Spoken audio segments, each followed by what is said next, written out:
I'm here with disturbing news about our favorite gadgets, cell phones, tablets, Wi-Fi, etc.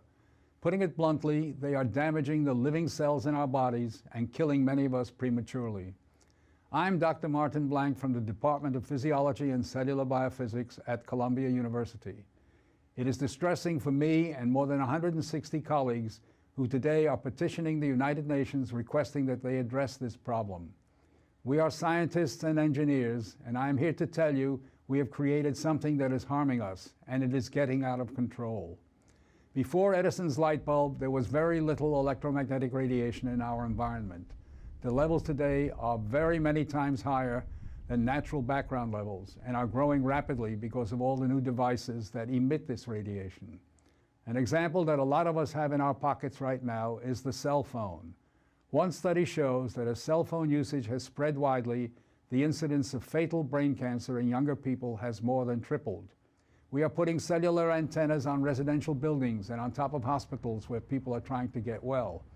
Wireless utility meters and cell towers are blanketing our neighborhoods with radiation. It's particularly frightening that radiation from our telecommunication and power line technology is damaging the DNA in our cells. It is clear to many biologists that this can account for the rising cancer rates. Future generations, our children, are at risk. These biologists and scientists are not being heard on the committees that set safety standards. The biological facts are being ignored, and as a result, the safety limits are much too high. They are not protective. More protection will probably result from full disclosure of possible conflicts of interest between regulators and industry. Rising exposure to electromagnetic radiation is a global problem. The World Health Organization and international standard-setting bodies are not acting to protect the public's health and well-being. International exposure guidelines for electromagnetic fields must be strengthened to reflect the reality of their impact on our bodies and, in particular, on our DNA.